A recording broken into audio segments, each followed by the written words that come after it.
Проблемът не е, че сте слабо само търпеливи, а че сте избирателно слабо търпеливи към определени неща. Например, склонни сте да търпите да ви управлява едно и също правителство десетки години наред. Например, 2013 година Бойко Борисов още тогава подаде оставка, но въпреки това после продължи да управлява България. 2013 година правителството на Орешарски пък се искаше оставката на Делян Пеевски. И въпреки това, 2025 пак продължаваше да се говори за тези две фигури.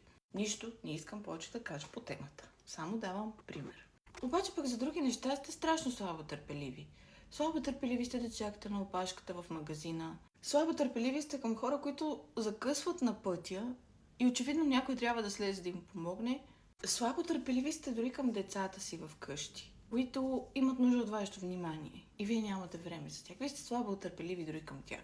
А точно за някои от тези неща вие трябва точно за тях да проявите търпение. А за други не бива. Например, това да ви управляват едни същи лица, които са компрометирани, според мен не бива да се проявява търпение, защото те вече са ви предали един път. Като мен някой приятел ме предаде, аз не отивам да му гласувам втори път доверие. В смисъл, той просто изчезва от моята листа. И сега ще ви разкажа една кратка история за слабото търпение, как то изглежда отстрани. Значи, това е сцена, която се разиграва пред лекарски кабинет. Още на касата, докато си плащам сумата за прегледа, ми се казва стаята, в която трябва да отида. И аз отивам натам, обаче се оказвам пред 20 човека, буквално, които седат и чакат за този кабинет. Си сядам чинно пред кабинета и започвам да чакам в своя ред. В смисъл от опит знам, че просто ще ми извикат по име, когато дойде моя ред. И седи една дама там, която започва да говори с друга дама на висок тон, млада дама, и започва да обяснява, че конкретната докторка, за която и аз чакам, не е в, примерно, 215 кабинет, ми е в 216 кабинет, т.е. съседния. Аз мълча, нищо не казвам, защото просто на мен ми е казан кабинета, пред който чакам, и аз и чакам. Откъдето и да се появи тази докторка, тя ще каже моето име, аз ще го чуя и ще вляза, голяма драма е.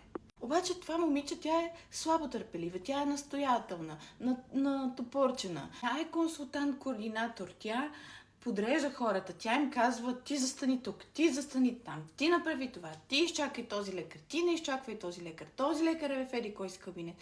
И ще кажеш, че е супер запозната. В един момент обаче се отваря въпросната врата, пред която тя чака.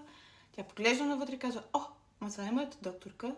При което си грабва нещата, както за преди малко обясняваше на всички, че точно там е тази докторка, защото там и пишело името на кабинета и отива на някъде. Връща се след около 10 минути и застава супер свенлива пред мен и казва, вие примерно за 215 кабинет ли чакате? Викам, да, за доктор Еди коя си. И аз съм за нея, от колко ви е часа, викам в 2 без 15. Боже, аз как съм се оплескала, аз си мислех, че е в съседния кабинет. Така вежливо и се усмихвам и казвам следното. Търпение, госпожо. Търпение. Само това се изисква от вас. Търпение, ще бъдете повикана. Спокойно. Търпение. След минути вратата се отвори. Просто й казах името. И тя супер спокойно си влезе. При нейната си докторка. При която и аз чаках. Но ето така изглеждат отстрани тези хора. Те са напористи, те са запознати, те знаят, те знаят по-добре. И накрая просто се излагат като кифладжии. Обичам ви, хора, каквито и да сте. Добри, лоши, няма значение, каквито се чувствате. Обичам ви, целувки.